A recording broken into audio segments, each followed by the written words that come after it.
今年会是中国制造晶片的这个爆发期。华为的董事长任正非统领整个中国几十个研究机构，数千位的研究员。中国为了突破这些晶片，真的是利用国家的力量，每个礼拜要跟他的督导他的那个人去回报我们有什么困难，有什么东西，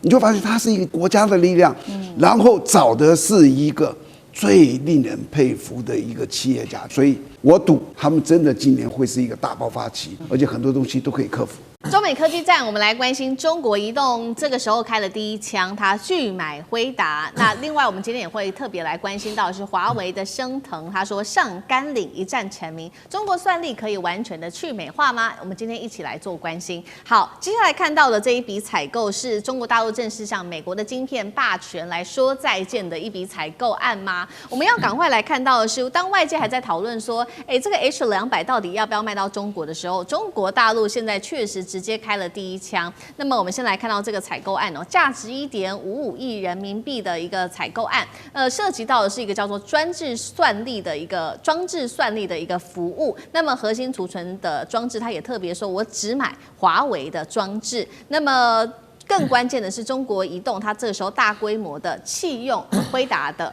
H200，全面转向升腾的系列。所以节目一开始特别请教委员了，刚刚提到这个采购案，其实它的名字非常的长，那到底它是要买 AI 的算力，还是这个特别当中提到的它的装置，它是要买它的装置？那升腾系列他说他要买，会是升腾910B 还是 C？ 效能上面来看又如何做评估？委员怎么看？好，因为大家都知道我在研究所教人工智慧教了很多年哦。那么我们每一次在讨论华为的升腾系列的时候，大概都是做片面的讨论，所以我今天特别稍微把它做了一点整理了，就让大家了解一下现在华为的 AI 晶片跟系统究竟发展到什么地步了。首先，我们先讲运算晶片。我们现在讲的所谓的升腾910C 就是所谓的运算晶片哦。那么升腾910C 它现在的单卡的效能大概可以等于 H100，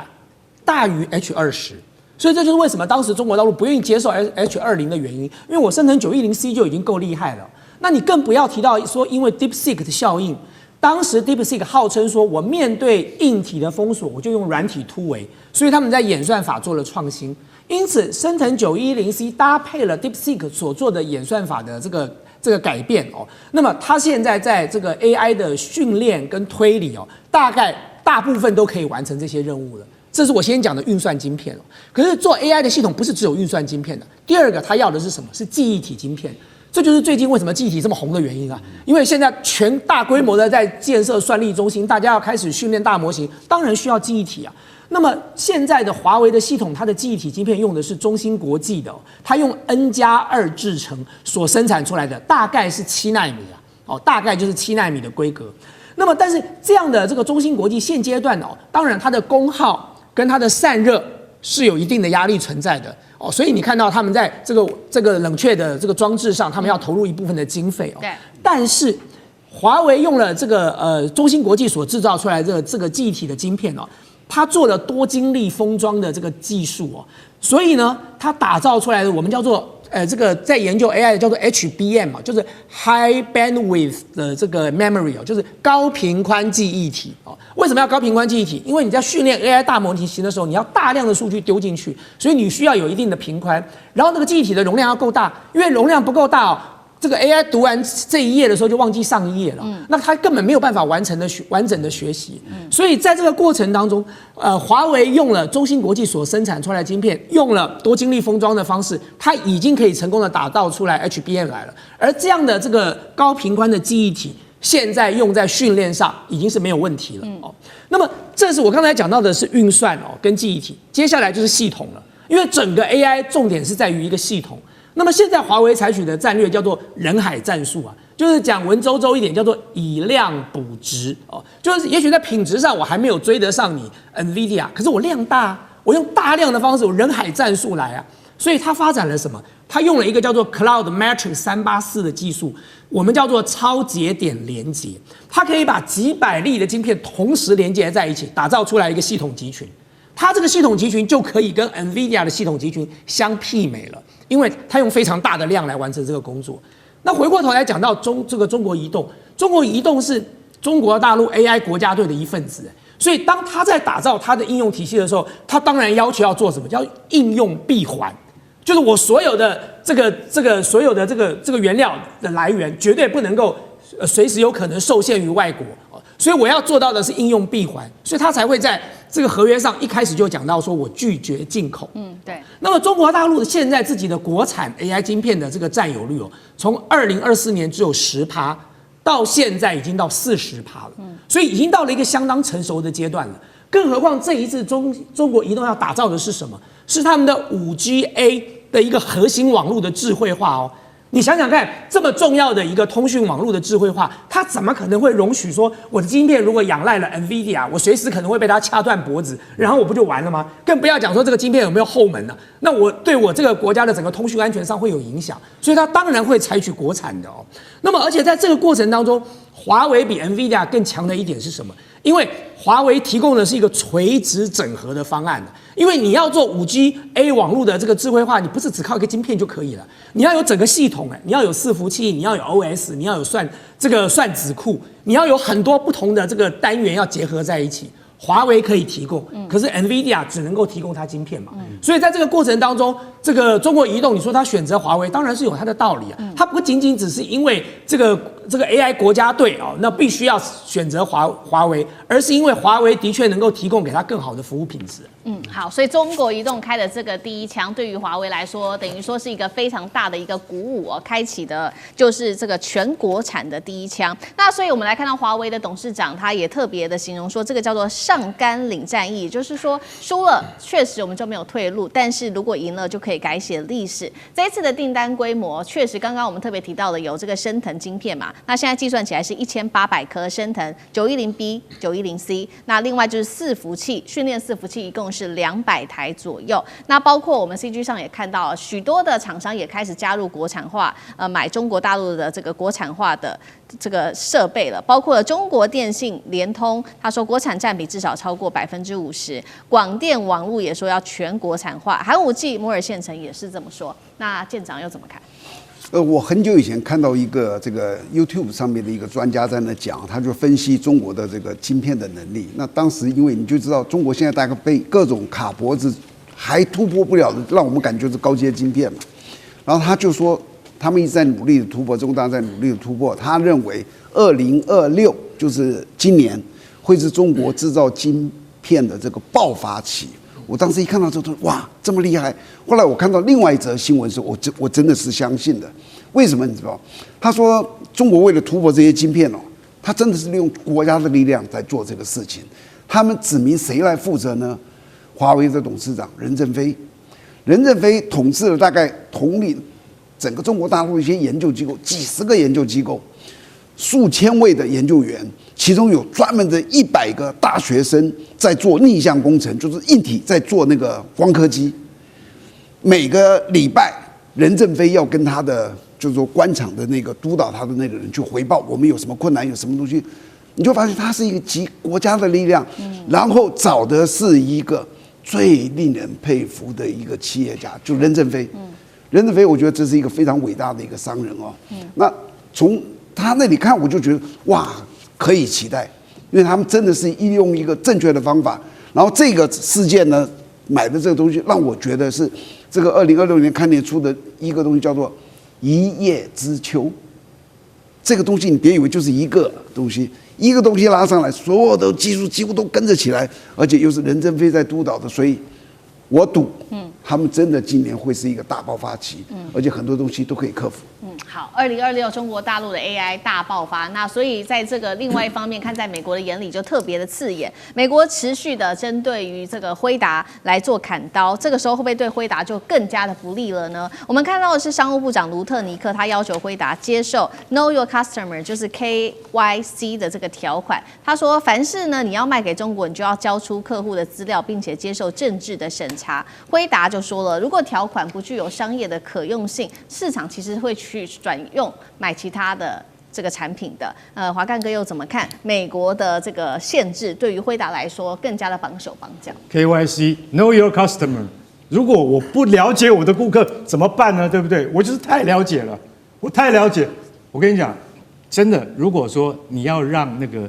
字节跳动，也就是抖音的母公司，它没办法运转的话，我跟你讲，美国消费者会气死，对不对？因为他们都看抖音的啊，川普自己都在看啊。那你现在好，字节跳动会受到影响，阿里巴巴也会受到影响，很大的影响。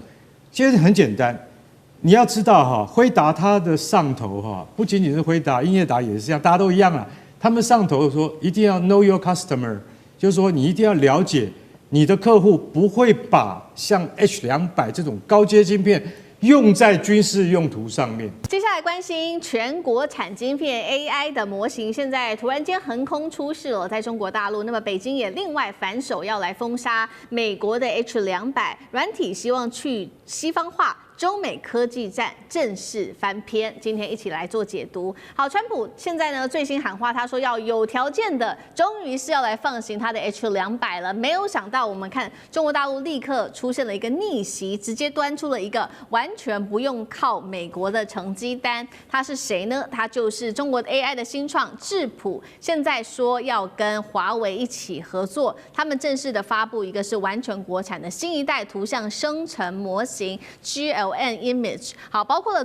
接下来从晶片到框架、训练到模型，全部100%都是国产化，完全不把这个有条件放行的 H200放在眼里，也等于是对美国的科技封锁来做出一些回应。我们来看到这个 GLM Image 特别使用的东西，包括了它有这个来自于升腾的训练服务器，还有深思的框架跟多元的模型。重点来了，生成一张图片其实只要0.1元的人民币，被视为是中国大陆把 AI 从这种高端的奢侈品一下子变成了工业化的耗材，打断了美国高端的这种算力垄断的神话吗？代表说顶级 AI 接下来不用再看美国人的脸色吗？那这个 GLM Image 到底有什么样子厉害的地方？为何能把成本压得这么低？委员怎么看？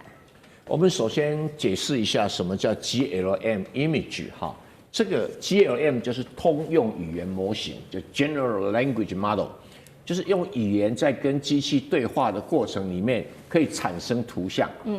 我用中文讲，我用英文讲，什么语言？告诉他说，你帮我画一张思敏的画像啊，他就帮你画出来。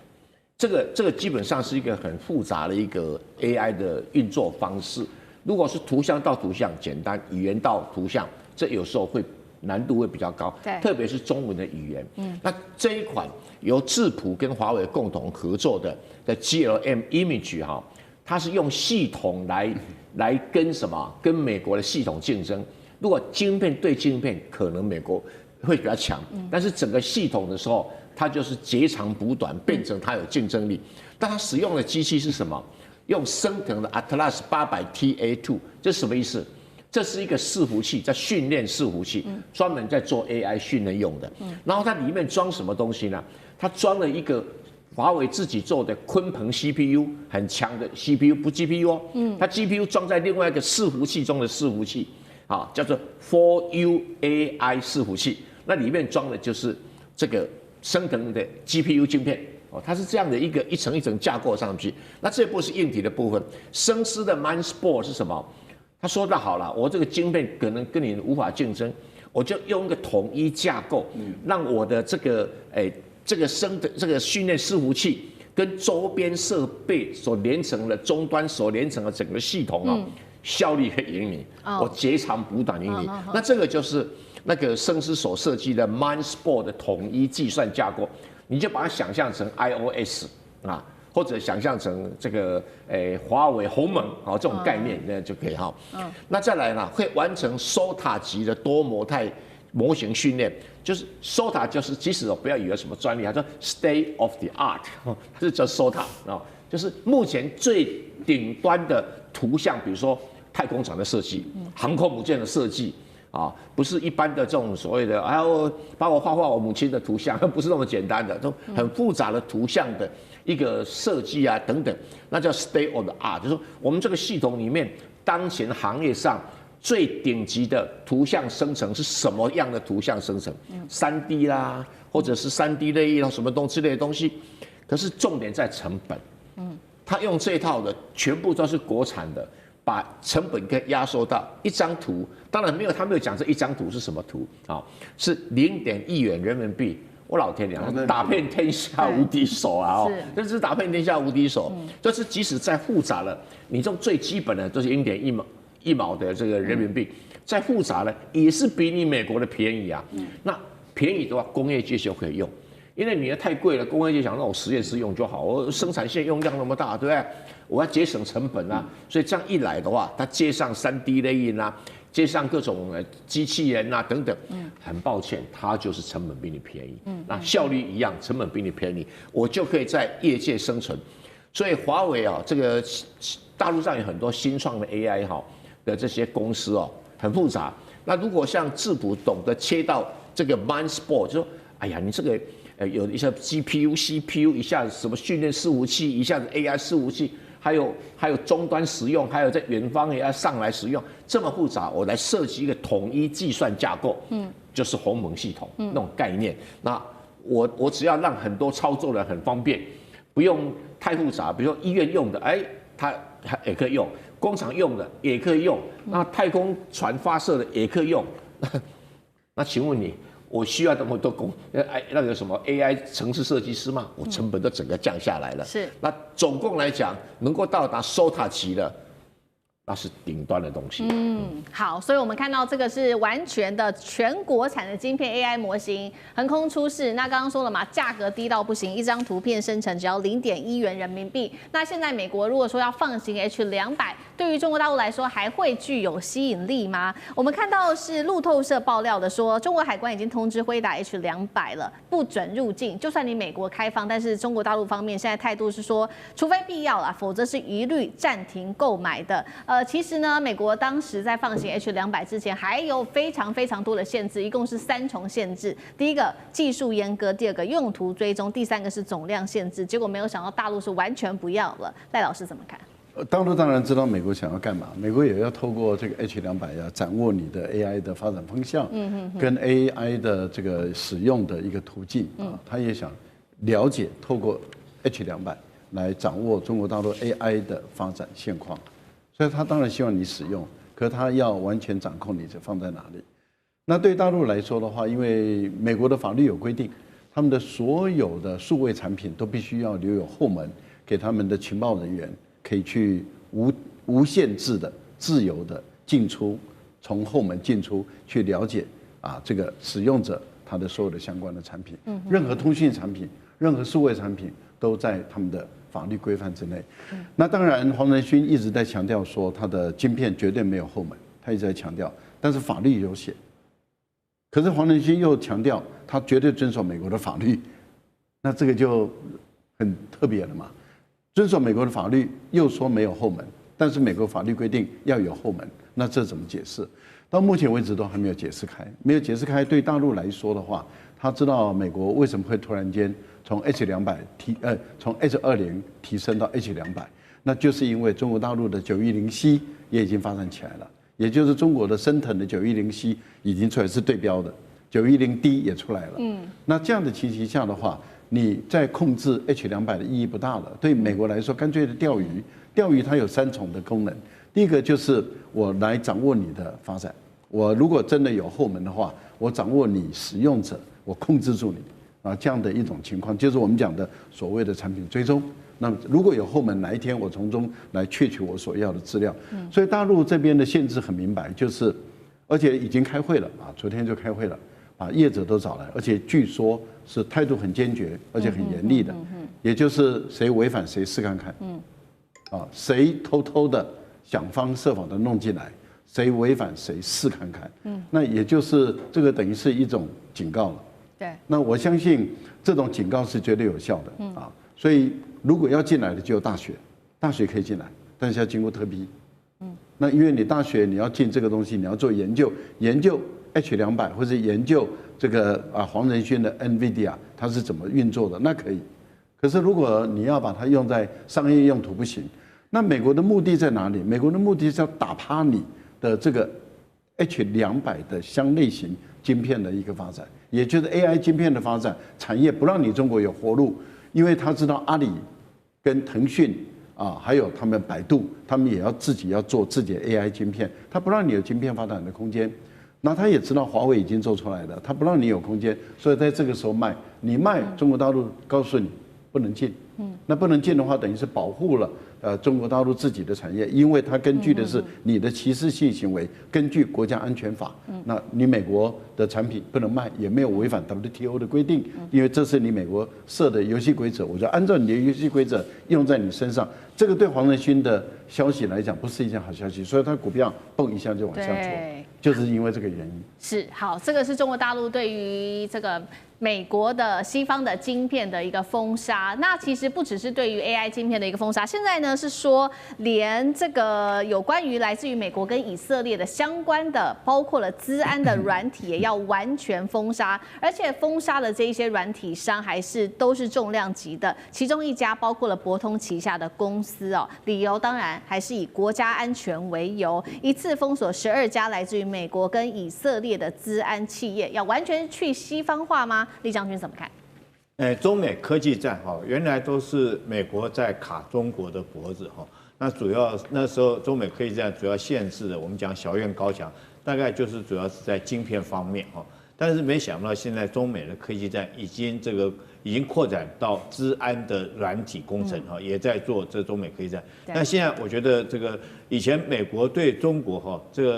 通常都是用国家安全为一个借口，为一个理由来卡住中国脖子，不将这些晶片或者将技术提供给中国。现在没想到中国以其人之道还治其人之身，也以国家安全的理由来反制中国，然后限制自己国内总共的各个企业不可以买这资安软体这资安软体事实上顾名思义，如果软体工程来讲的话，跟硬体最大的差别就是说，主要靠的是脑袋嘛。那如果说中国的工程师这个资讯工程师有这能力给他假以时日来讲的话，他一定可以设计出相关的资讯安全的软体所以不见得都要跟你从中国买。我觉得从这方面，从软体来着手跟美国做一个对抗，是最容易下手。硬体的部分，或许你限制于艾斯摩尔的光刻机啦或者是晶片的设计，可能还有很多的门槛要卡住。但是软体纯粹就是靠智慧、靠脑力来设计，所以说中国从这方面来着手，确实是对的。那目前我们看到中国总共美国来讲是博通这家公司，它旗下的相关的企业，还有以色列这个 Checkpoint 它底下企业来做管理跟限制。中国自己本身来讲，国内的企业够多，它市场也够大。我想，如果说将美国跟以色列这些资安软体公司限制在外，那也可以鼓励自己国内的相关资讯工程的这些设计更好的资安的软体提供国内企业来使用。那我也相信中国自己有这个市场，它应该可以发展做得出来。然后，当然对美国来讲的话，他们就少了一个市场，少了一个生意。DeepSeek 现在横扫了全球，现在最新消息是，连微软的执行长也认了他说美国输掉了这一场 AI 竞赛，真的是这样子吗？等一下我们会来就深度做一个比较深度的一个解析。另外就是 DeepSeek 它在2月的时候会来发布它的这个 V4，那新的记忆架构会不会绕过 HBM 呢？打穿美国的封锁，这些议题我们都会一起来做关心。大陆现在开发的一整条 AI 路线，正在全球南方这边做了一个比较大的一个掌握。等一下。我们也稍微来看一下目前 DeepSeek 的市占率，尤其在全球南方的表现是特别好的。好，那它现在其实呢，在全球包括在欧洲以外的地区不断的扩张，也让微软的总裁非常的紧张。他说呢，中国大陆 AI 模型 DeepSeek 正在欧美以外的世界全面扩张，而美国他认为很可能就会输掉这一场 AI 竞赛了。来，赶快看到的是市占率，在目前中国市场的话，目前是高达了89%，自己在用 DeepSeek。那辛巴威市占也蛮高的17%，特别来看到这当中数字比较高的就是俄罗斯，其实有56%，白俄罗斯，那俄罗斯有43%，古巴也相当的高，目前占比大约是落在49%。微软的研究也特别针对了 DeepSeek 到底强在哪里，做了一个比较深入的分析。他说 DeepSeek 不是靠最贵的算力跟这个最强的 GPU， 靠的就是低成本。开源，可以部署，能够落地，大幅降低了 AI 的门槛。而他认为，接下来下一个10亿的 AI 用户不会在美国，不会在欧洲，而重点就是今天来看到的全球南方国家，他认为会是让 DeepSeek 可以彻底去攻占的地方。我们看到，我们谈了非常多，黄仁勋在谈监管，马斯克谈中国大陆的能源很强，再到微软直接说掉了模型竞争力。中国大陆赢，而我们正在输。美国3大巨头的发言，难道是在承认大陆正在赢得 AI 竞赛吗？这当中技术问题还是其他的问题占的最重要？厉将军怎么看？这个当全球 AI 的工具在2025年第4季，就上一季来讲的话，全球使用人口是16.3%，但是在跟上一季相比，上一季只有15.1%，也就是说短短才1季而已。全球使用人口就多了1点多%，这个成长速度是非常惊人的。那 DeepSeek 从这个去年1月份开始开发出来到现在刚好满1岁ChatGPT 是满3岁。那为什么会有这么惊人的进展？那尤其是 DeepSeek， 它之所以能够横扫全球，其实它主要是对开发中国家具有很大的吸引力包括到第一个非洲的国家，第二个中东的国家第三个是前苏联的国家。对于这些开发中的国家，具有更大的吸引力。那第一个原因当然是它的这个成本比较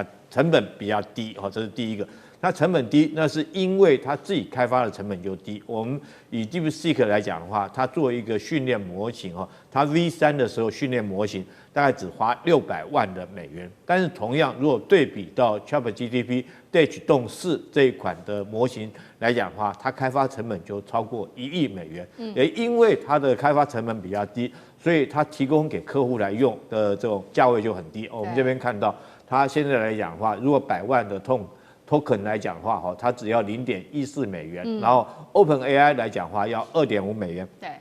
大概比同级的竞争对手要低了78%。那对于这个开发中国家，当然具有很大的吸引力。第二个，我认为它之所以会对这些开发中国家会有很大吸引力，主要是它的系统属于开源系统那开源系统当然这个它第一个就是说，它这使用的客户他可以去修改或建构它的应用程式它也可以用自己这个公司的这种伺服器，或者用私人的云端来做储存，而不必依赖这个大型的依赖外面的伺服器或者云端来使用，所以它用开源系统来讲的话，就可以运用上面是非常的有弹性，那部署上面也可以很灵活。简单的讲就是效果好又好用当然对这些开发国家当然是吸引力很大。我觉得第三个原因，当然 DeepSeek 来讲的话，当然中国大陆来讲，对于未来的 AI 它有大量的补助，这也是它能够成功很重要一个理由。当然还有一点很重要，我觉得它跟华为整个捆绑在一起华为你现在买它的手机里面就有这个 DeepSeek 相关的运用程式绑在它里面。那如果说是借着这个华为的手机可以推广出去，我觉得DeepSeek 跟华为这2家公司可以说是走向双赢。所以未来很可能这个如果说这个因为如果说对照 ChatGPT 来讲的话，它属于这个闭源的系统，那当然开源系统会更加灵活、更加有用。所以我认为在未来可能这么快的一个成长，然后尤其 DeepSeek 才出来才1年的时间，那就已经快要赶上 ChatGPT。那在未来的发展，我觉得等到 V4 出来它更有长足的进步。那全世界对于已开发国家的这种企业来讲的话，它会推广的更快。然后运用的会更广。好，现在预计是说 DeepSeek 的 V4，刚刚将军帮我们提到是在2月份的时候就会登场。那标榜的就是说它的算力跟记忆体不会被 HBM 跟 GPU 给绑架。杨老师又怎么看这一点？这是第一个问题。再来就是 V4能够对目前的 GPT 还有 Gemini 等等带来多大的威胁？现在 DeepSeek 碰到的问题就是它的硬体算力的层面受到了就是硬体的这个限制那在整个算力会受到影响。那可是，在现有的算力跟就是参数如果相同的情况之下，它如何能够提升它的表现，让它又快又聪明？那他就在最近发表了一篇文章，梁文峰和北京大学的团队，这篇文章的这个题目叫做“基于条件查找的条件记忆”，那大型语言模型稀疏性的新维度，所以他就建构了一个新的，就是等于是叫做这个语言模型。那这个新的语言模型可以在同样的算力，甚至在更小的算力之下，它能够达到一个更高的这个效率。那因此你去看到它接下来这个 V4的这个模型呢，说要在2月出来，就会以这个所谓的条件记忆的这个架构来去推动。那这个跟过去 V3 甚至跟其他 ChatGPT 都不一样。那这个文章已经发表出来，可是呢，真正会应用是马上 DeepSeek 的这个 V4。那因此你就会看，它会提升模型在知识调用、推理、代码、数学等任务上的表现。所以也就是说，它绕过了必须要有一定规格的这个 GPU 的叫做 HBM 就是所谓的高频宽记忆体。那但因为这个高频宽记忆体在整个中国大陆现在对于辉达的这些晶片的这个限制，也一方面是国安限制，一方面也希望中国大陆自己本身能够更快的能够技术这个自立自主。所以呢，在这种限制之下，那 DeepSeek 以及大陆的这些开源的这个 AI 的大模型呢，能够怎么做？他发表出这一篇文章，也就是新的一种模式。那这个新模式，就基本上其实你被这个打压之后，我去寻求一种新的活水，就找到了。那现在这个应用，我们不知道实际上效果可能会如何。等它 V4出来之后，我们就可以检验。不过以它在全球的市场跟中国大陆的市场而言的话，我觉得它的检验度很快就会知道这个结果的。好。不过在 AI 领域，美中还是有各自的强项。美国在这一种最强模型上面还是比较强。那中国强调的是，可以复制的 DeepSeek 可以落地，比较容易平易近人等等。到底谁可以走得比较久？那张将军又怎么看？我认为这样子，因为要从几个来看，那个美国的不管 ChatGPT 还有中国大陆的这个 DeepSeek 来看呢，因为 DeepSeek 虽然是这个后面出来，但是有时候会后发先至。为什么？你把人家的版面呢都知道，然后自己再调一下它哪个地方是短板，再把它补强。有时候往往变成后来居上，因为你的我都具备啊，但是我现在就新加出去了，你没有，所以它有这一方面的优势。我们看，然后中国大陆的 DeepSeek 是低价抢进。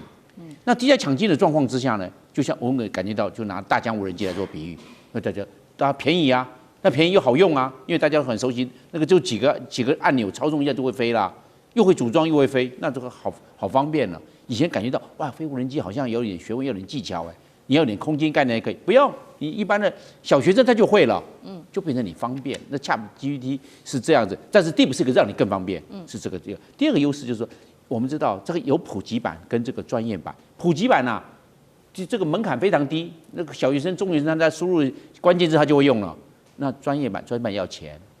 那以后普及版到最后都不用，就跟我们讲的那个 Microsoft 的 Windows 到时候都是免费的啦。中美之间的 AI 晶片战争现在正式进入到下一个段位。今天我们来关心到的是华为的升腾950挑战5奈米等级。赶快来看到，这是华为新一代的升腾950家族，确定呢会在明年2026年初就正式的推出，会有2种主要的型号，950PR 跟950DT，而且这一次还会首度的搭配华为自行研发的 HBM 高频宽记忆体，会是大陆第一次尝试在 AI 的晶片最核心刚刚提到的就是有算力，再加上记忆体的双核心上，等于是摆脱了来自于西方的供应链。制程呢有什么特别的地方？现在根据了解，会采用的就是中芯国际具有5奈米等级 N+3 节点来进行制程那所以节目一开始我们特别请教尚志哥怎么看呢？升腾950如果采用中芯的刚刚特别提到这个 N+3 的这个节点技术，算力表现是真的能够如他们预期的接近5奈米，甚至是更高吗？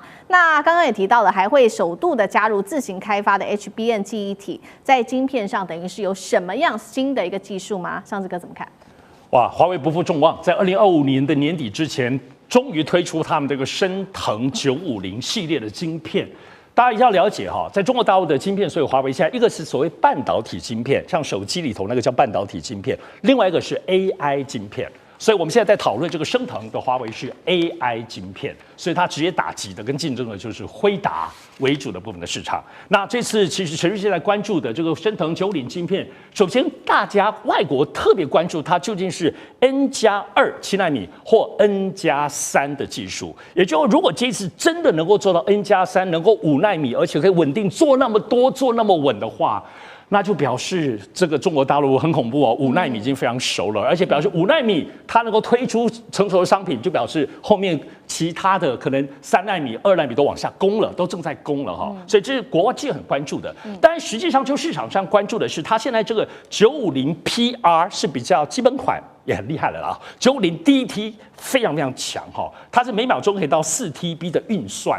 晶片本身，当然我们现在拿跟辉达比吧，严格来说跟辉达的 H200，还不要说他们的 H800 最新的 H200，其实大概只有他们的运算功率的1半多一点点。看起来是不是落后辉达？不是哦，要注意，整个华为在开发升腾晶片，可不只做这个晶片，它开发全部的系统，因为它要避开这些所有可能专利被卡脖子的地方。中国大陆最厉害的地方要注意，现在华为的 AI 晶片，首先第一个是它的封装能力，在做这个晶片有它独到之处；第二个，华为自己的通讯网络能力很强，它的晶片彼此的沟通可是比辉达的晶片彼此沟通要更厉害。这一次也有它的光通讯的独特之处。另外第三个华为最来就是它的多晶片的架构，甚至叠来叠去。我过去在视频节目说过，它这个部分能够多到最后变成是叫做 super cluster， 就是超级重极多的大的不了，连来连去，而且彼此大家都能很大的沟通。甚至它有一种叫做零渠，是它的专利技术，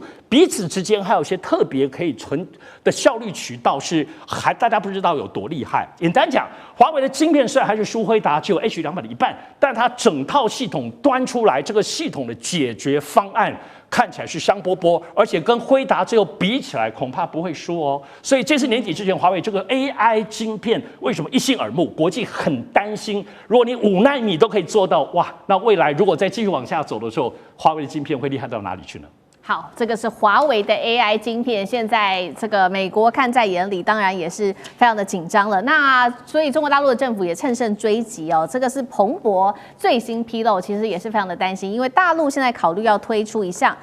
金额700亿美元，换算高达2.2兆新台币的半导体奖励计划，是目前呢全球规模最大的，而且是国家支持的半导体计划。那 AI 沙皇是这样说的，他说中国大陆先前拒买辉达的 H200，很可能就是因为有这一套扶植计划，所以他们有了底气可以做这样的决定。那路透也说了，已经中国明确的要求了，说不得采购外国的 AI 晶片，会让这些价值数十亿美元的订单来流向本土。一直到2028，国产晶片制造商的市占率就可以突破到90%。辉达危机会在眼前吗？谢老师怎么看？一定会的，因为这个不是说这个产业的竞争，这个牵涉到国家的安全跟机密保护。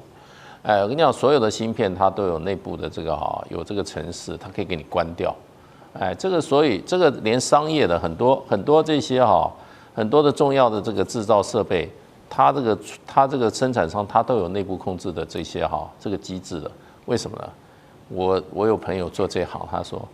我们东西卖出去了，结果买货的人不给钱了，不给钱的时候怎么办呢？就说你拒止付钱，对不对？你挑毛病，我把你机器关了。所以这个关别人的机器，这个是做机器人，他的基本上他就有这个能力。你如果中国大陆在芯片上都是依靠美国的话，那美国哪一天把你都关了？另外，它后门程式把你机密全部收了。所以，作为中国这么一个大国来讲，它一定芯片要自给自足的。